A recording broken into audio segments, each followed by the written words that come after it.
4월 17일 2부 바로 시작하겠습니다. 1부에서는 4월 16일 뉴욕 증시 마감 현황을 살펴봤습니다. 부진한 경제지표, 기업 실적. 그러나 트럼프 대통령이 미국의 재계라는 제목을 달고 경제 정상화를 위한 대응 지침 마련을 발표하는 바람에 경제 재개에 대한 기대감이 증시를 상승시켰고요.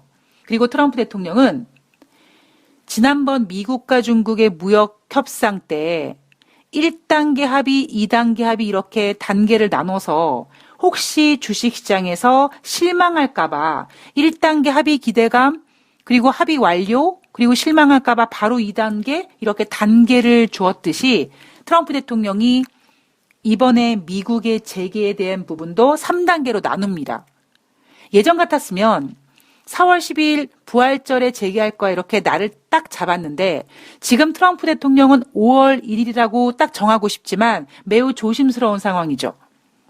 왜 조심스러운 상황이냐면 지금 미국에서 책임론이 부각되고 있기 때문에 자칫 5월 1일이라고 날짜를 정해두고 4월 말까지 상황이 여의치 않을 때는 트럼프 대통령은 엄청난 큰 타격을 받을 수 있습니다. 그러니까 이번에 선택한 트럼프 대통령의 전략은 뭡니까? 지난번 미국과 중국의 무역 협상 때처럼 1단계, 2단계, 3단계로 나누는 거죠. 자, 2부에서는요. 영국에 대한 이야기를 한번 해보도록 하겠습니다. 우리가 지난번에 영국이 유럽연합을 탈퇴하면서 이제 다시는 우리 경제에서, 우리 증시에서 브렉시트란 단어를 듣지 못할 것 같았지만 끝날 때까지 끝난 건 아닙니다. 우여곡절 끝에 보리스 존슨은 2020년 1월 31일 유럽연합 집행부와 산하기구에서 모두 탈퇴한 상태입니다. 그런데 아직 완벽하게 100% 탈퇴가 안 됐고요. 그 완벽하게 100% 탈퇴가 안 된 부분은 어떤 부분이냐? 바로 돈에 관련된 겁니다. 제가 영국과 유럽연합에 대한 그 관계를 부부가 이혼하는 것으로 비유를 해드렸는데요. 물론 부부가 이혼함에 있어서 정말 많은 이유가 있겠죠.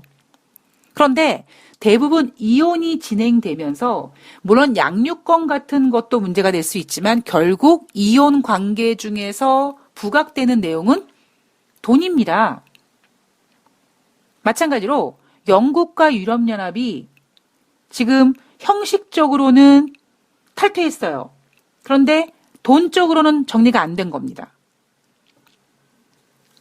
1월 31일 날 영국이 유럽연합 집행부와 산하기구에서 탈퇴했습니다만 여전히 지금 유럽연합에 남아서 유럽연합의 관세 동맹과 단일 시장의 영향을 받고 있습니다.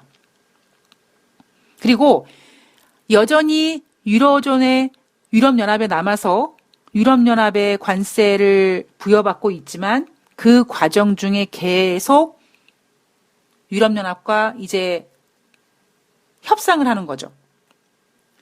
그런데 지난번 1월 31일 날 영국의 브렉시트 타결됐다 그랬을 때 많은 사람들이 그 관세에 대해서 기간이 올해 연말까지인데 11개월 정도 되는 기간 안에 그 엄청나고 복잡한 문제, 그것도 하물며 돈에 관련된 문제를 11개월 만에 해결할 수 있을까? 저 쉽지 않을 텐데? 이렇게 걱정을 했습니다.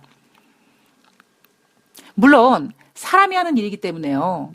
2020년 12월 31일까지 영국이 유럽연합에서 이 관세로 분리가 안 되면은 누가 경부 압박 질식사하거나 이런 건 아니잖아요. 그러니까 사람이 하는 일이니까 또 충분히 얘기해서 또 연장하고 또 그럽니다.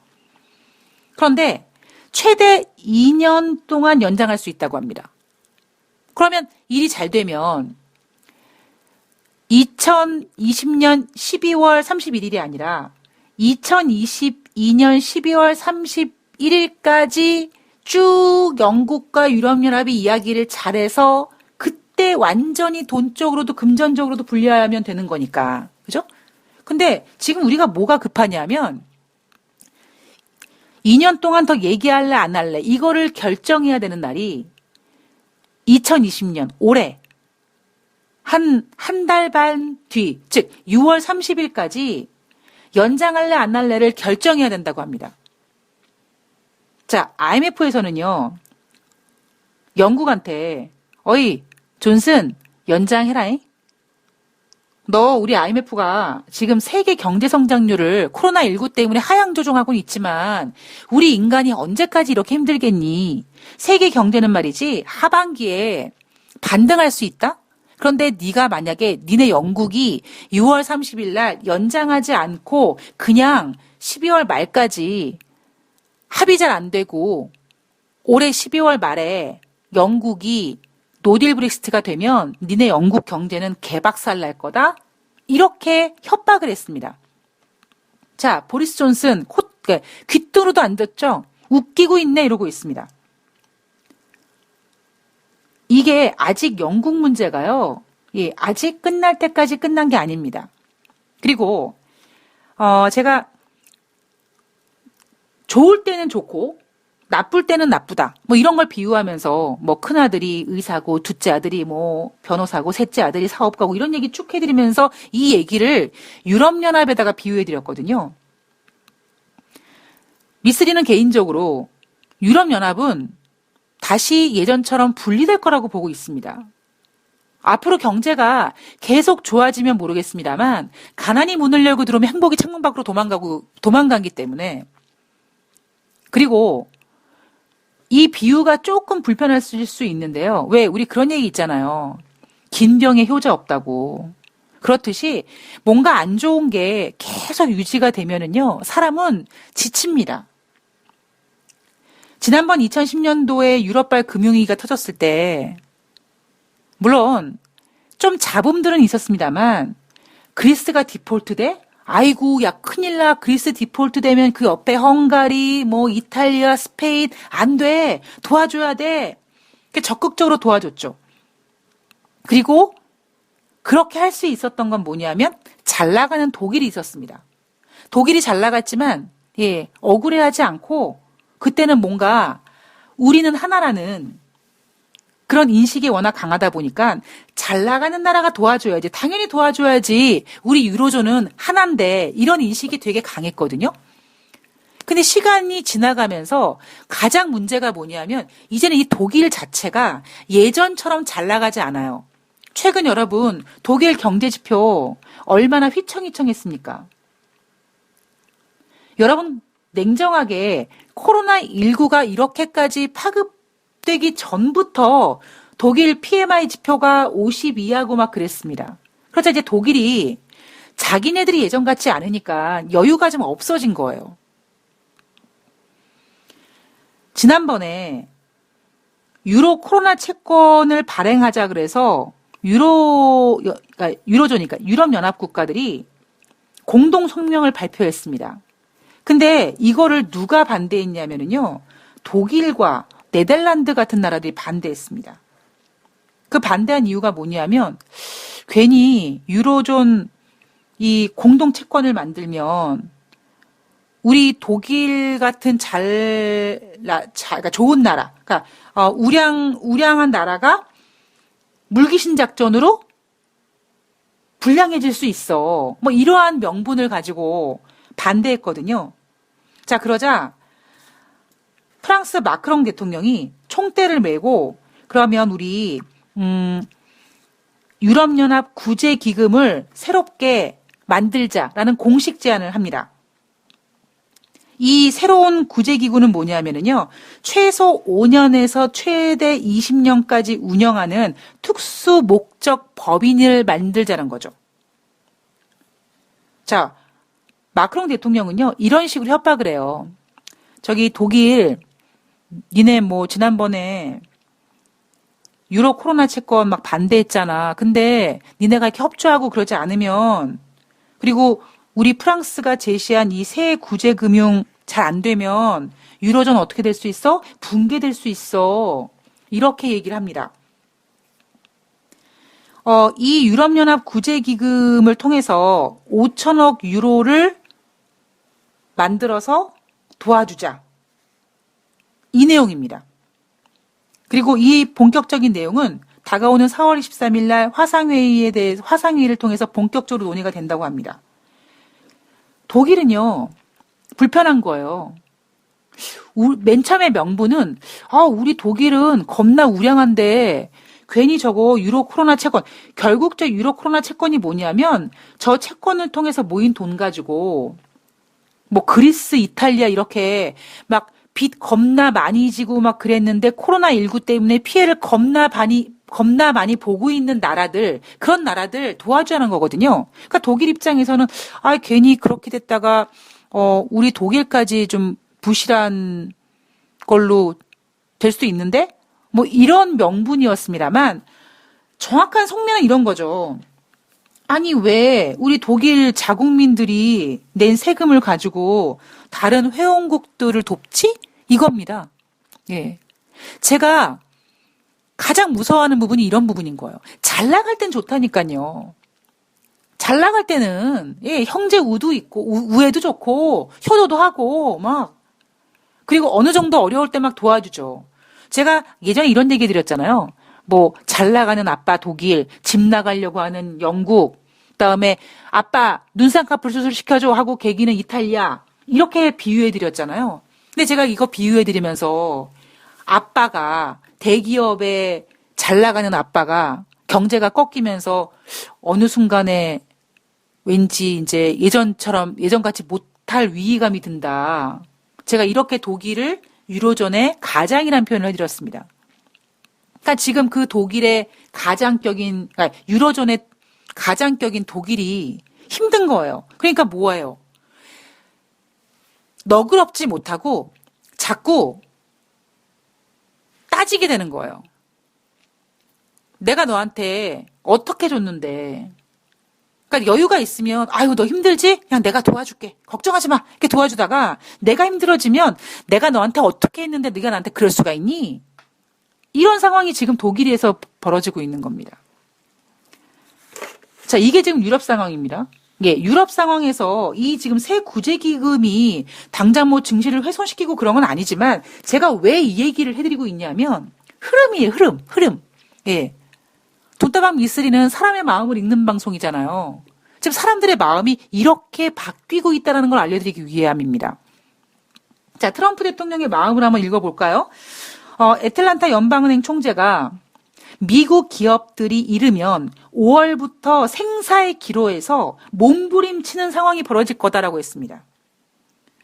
여러분들 이런 얘기 좀 들어보셨잖아요. 최근에. 그죠? 뭐 굳이 뭐 생사의 기로까지는 아니지만 트럼프 대통령이 뭐 이번 주가 최악의 한 주가 될 거라는 등 이런 얘기는 들으셨잖아요. 그런데 구체적으로 느낌이 안 오시죠? 여러분 친구들이 한잔 하자? 술 마실 때 얘기하는데, 나 상황이 안 좋아지네? 어렵네? 이런 얘기를 계속하면 옆에서, 이 녀석이 힘들구나. 어떡하면 좋니? 나 힘들구나. 힘든 건 이해가 돼요. 그죠? 힘든 건 어느 정도 이해가 되지만, 얼만큼 힘들지는 내일이 아니어서 몰라요. 그러니까 우리가 맨날, 이번 주가 최악의 주가 될 거라는 등, 애틀란타 연방은행 총재가 생사의 기로 어쩌고 하지만, 우리가 겪는 게 아니기 때문에 몰라요. 자, 구체적으로 좀 알려드리면, 지금 미국이 어떤 지경이냐면요. 청바지 업체 트루릴리전이라는 곳이 파산보호 신청했다고 합니다. 물론 이렇게 말씀드려도 우리는 잘 시감이 안 와요. 그래도 어쨌든, 구체적으로, JC페니, 가만히 있어봐. JC페니 어디서 많이 들어봤어. 그죠? 미국의 기업 실적들 발표하면서 이날 뉴욕 증시에서 JC페니 순이익이 어쩌고 했던 그 기업이 지금 1,200만 달러 부채 상환을 못해서 파산을 검토하고 있다고 합니다. 메이시스? 가만히 메이시스 들어봤어. 미국의 백화점 체인점이에요. 그런데 이 메이시스가요, 아직까지 무슨 어떤 파산의 위기는 없지만 이 부채가 많다 보니까 문제가 생길 것 같아서 이 파산 관리 해법을 마련하기 위해서 전문가들을 지금 자문가로 영입하고 있다고 합니다. 여기에다가 지난번에 트럼프 대통령이 부양책으로 내놓았던 그 내용들이 상당수 중소기업들을 제외시키고 그냥 뭐라 그럴까요? 오히려 미국 국민들한테 한 번 얼마 현금을 꽂아주겠다. 이렇게 생색은 냈는데 막상 중소기업들한테는 혜택 오는 게 없다고 합니다. 그래서 불만이래요. 거기에다가 트럼프 행정부가 지난번에 중소기업 긴급대출 프로그램 3,490억 달러 지금 돈 푼 지 2주도 안 됐는데 모두 다 솔드아웃 됐다고 합니다. 소진됐대요. 그래서 이런 걸 이미 알고 있는 트럼프 대통령이 야 이거 가지고 안 될 것 같으니까 공화당이랑 같이 2,500억 달러 추가 지원책 하자 그랬는데 지금 민주당에서 뭐 하고 있습니까? 이 트럼프 2,500억 달러 가지고 되겠어? 한 5천억 달러 해야 되지 않겠어? 이렇게 지금 하고 있잖아요. 민주당에서 2,500억 달러, 그러니까 2,500달러 가지고 되겠어? 5천억 달러 정도는 돼야 되지 않겠어? 라고 얘기하는 그 부분이 트럼프 대통령은 매우 불만스럽죠. 근데 민주당은 셈법이 있습니다. 민주당에서 2,500억 달러 가지고 되겠어? 5천억 달러 정도 돼야 되지 않겠어? 이렇게 얘기하는 그 속내는 뭐가 있냐면 바로 트럼프 대통령이 코로나19를 대응하는 것에 대한 책임론을 부각시키려고 하는 거죠. 너 호미로 막을 거를 지금 가래로 막으려고 하고 있잖아. 그러니까 돈이 이렇게 엄청나게 쳐들어가잖아. 야, 네가 1월 달에 좀 잘했으면은 이 지경이 안 됐는데 지금 네가 못 해가지고 야, 2,500억 달러 가지고 되겠니? 라고 하고 있는 거잖아요, 지금.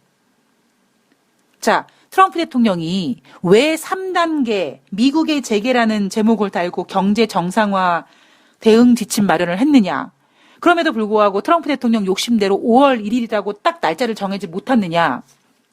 이스라엘 언론 보도에서 미국 정보기관이 2019년 11월, 작년 11월에 중국의 우한 전염성 위험성을 이스라엘 정부에 알렸다고 합니다.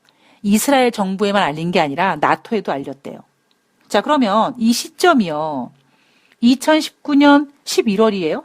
과거 시점이란 말이에요?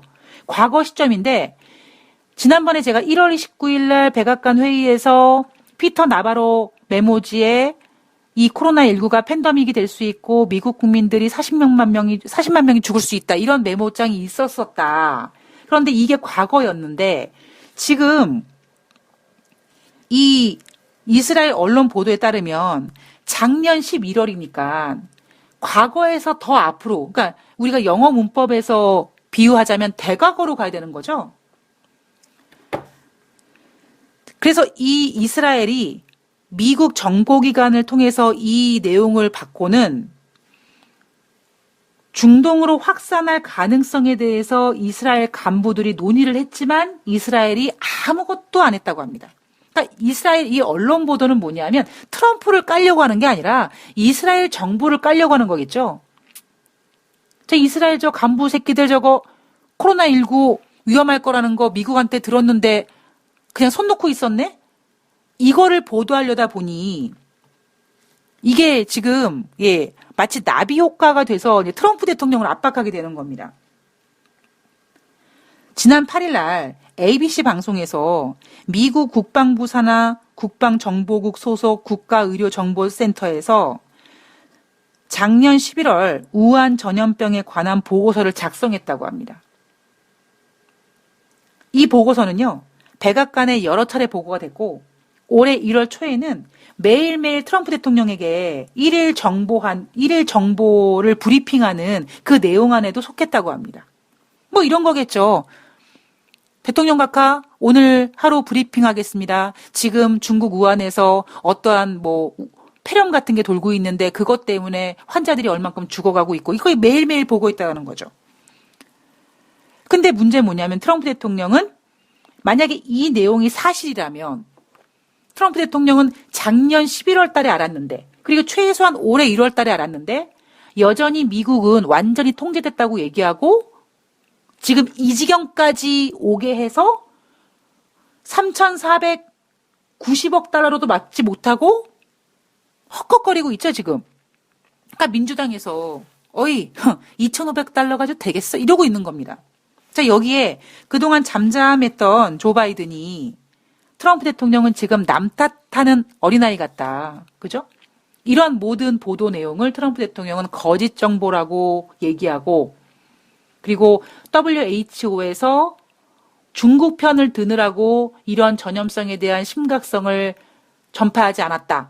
우리 미국 열받아서 이거 조사하는 동안에 WHO 지원 중단하겠다. 이렇게 하고 있는 거잖아요. 조 바이든이 뭐라고 얘기하냐면 미국의 대통령이 아무것도 자신의 잘못이 아닌 것처럼 아무것도 자신의 책임이 아닌 것처럼 행동하고 있다. 마치 우리가 아이들을 키울 때, 자녀들을 키울 때 잘못한 거 있으면 잘못했어. 그리고 바로 인정해야지. 만약에 혼내면 엄마 제가 그랬어. 이렇게 남 탓하는 거 그러지 마라고 가리키는 것처럼 그렇게 가리켜야 되는데 지금 트럼프 대통령은 마치 그런 가르침을 받지 못한 남 탓하는 아이처럼 행동하고 있다는 겁니다. 조 바이든이 그동안 별로 대외 활동을 하지 않았죠. 저 개인적인 생각으로는 뭐 연세가 있으시니까 건강에 대한 생각도 좀 하셨을 거고요. 두 번째는 어쩌면 조 바이든은요, 기회를 좀 보고 있었던 게 아닌가 싶습니다. 예. 그러니까 트럼프 대통령이 부양책을 썼는데 그 부양책이 어느 순간에 이제 한계를 느낀다든가 어느 순간에 이제 책임론이 부각되는 어떤 이런 시점을 뭐 운명적으로 기다려 있을 수도 있는 거겠죠. 자, 어쨌든 예, 오늘 2부에서는요. 지금은 뭐 대한민국 증시 1920포인트에 뭐 외국인이 사고 뭐 이러지만 그리고 또 언론에서는 뭐 개인들이 이익 실현을 했네. 개풀 뜯어먹는 소리입니다. 자, 어쨌든 이런 분위기는 이런 분위기입니다만 미쓰리는 이런 거에 흔들리지 않고 저 주식 안 한다니까요. 예. 주가가 상승해도 저한테 혜택되는 게 없어요. 그리고 미쓰리는 뭐 주식이 안 좋다고 얘기했는데 제가 언제 주식 안 좋다고 얘기했습니까? 막말로 대놓고 4월 16일 미국 증시 뭐 때문에 올라갈 거라고까지 짚어드린 사람인데. 근데 2부에서는 시장과 상관없이 예, 어쩌면 경제를 보는 관점에서 좀 두루두루 짚어보는 거죠. 우리가 지금 증시에 너무 흥분하지 말고 뭐 즐기는 건 좋으나 유럽 브렉시트 문제 이거 아직까지 끝날 때까지 끝난 게 아니구나. 유로존이 예전처럼 그렇게 막 합심하지 않네. 막 단일화가 안 되네. 일사천리로 일이 합의가 안 되네. 그리고 그 내면에는 독일이 예전처럼 잘 나가지 못하고 힘들다 보니까 이런 내용이 나오고 있네. 뭐 이런 것들을 좀 아셨으면 좋겠습니다. 제가 또 오늘 마지막으로 우리 할머니에 대한 이야기를 해드리면 저는 그러니까 우리 때 국민학교라고 불렸거든요. 초등학생이 아니라. 그러니까 저는 국민학교 때부터 그 전 한 7살, 6살 때부터 우리 할머니가 저를 9시 뉴스를 하면 그 TV 앞에 앉혀놓고 뉴스를 보게 했습니다. 그러면서 늘 그러시죠. 야, 사람은 세상 돌아가는 걸 알아야 된대요. 저는 그게 무슨 소린가 했습니다. 그리고 우리 할머니가 좀 너무 심했죠. 그죠? 유치원생이 뉴스 뭘 보겠습니까? 전 지금도 기억하는 게요. 그때 전두환 정권 때 여러분 혹시 기억하시는 분 계실지 모르겠는데요. 밤 9시 뉴스, 뭐 지금은 뭐 8시 뉴스 막 그러지만 9시 뉴스를 할 때는요. 뭐 8시 57분, 58분 띠 하면 첫 마디가 뭐냐면 앵커 첫 마디가 전두환 대통령은 이었습니다. 매일매일 뉴스 첫 마디가 전두환 대통령이었어요. 전 기억합니다. 그 어린아이를 TV에 앉혀놓고 세상 돌아가는 거를 알아야 된대요. 그리고 제가 잘할 때는 제발 신문 좀 보고 뉴스 좀 보고. 제가 앞서 방송에서 우리 할머니가 어떤 짓까지 시키셨냐면 그때 삼풍백화점 붕괴됐을 때 우리 할머니께서 당신은 눈이 잘 안 보인다며 그때 그러니까 신문이 삼풍백화점으로 막 기사가 도배가 됐을 때 그 신문을 다 읽었어요, 제가. 막 신문 읽어드리면 할머니 막 우세요. 왜냐면 그 이제 신문 내용에 뭐 그 삼풍백화점이 무너지면서 엄마와 아들이 죽었는데 그 엄마 그 심장에 이렇게 철근이 박혀서 뭐 이런 내용들 신문에서 막 이렇게 제가 읽어드리면 막 우세요. 그 모르겠어요. 저는 약간 유별난 할머니한테서 자라서 그런지 모르겠습니다만 뭐 어쩌면 저의 이러한 성향이 아까 일부에서 말씀드렸던 것처럼 그 차이나 펀드에 가입하시려고 정말 눈이 휙 돌아가지고 지점에 오신 그 고객님 말처럼 야 이런 분위기에서 돈 버는 거야 제가 그런 기회는 못 잡을지언정 최소한 돈다방 미스리에서는 두루두루 보이지 않는 곳까지 예 세상 돌아가는 거는 좀 알아야 되니까 두루두루 전해드리고자 합니다. 두루두루 전해드리고자 오늘 이야기가 좀 길어졌네요. 예, 하여튼 너무 이야기가 길어져서 개인적으로 사과 말씀을 드리고 예, 오늘 화이팅 하시고요. 한 주 고생 많으셨습니다. 전 다음 방송에서 뵙도록 하겠습니다. 고맙습니다.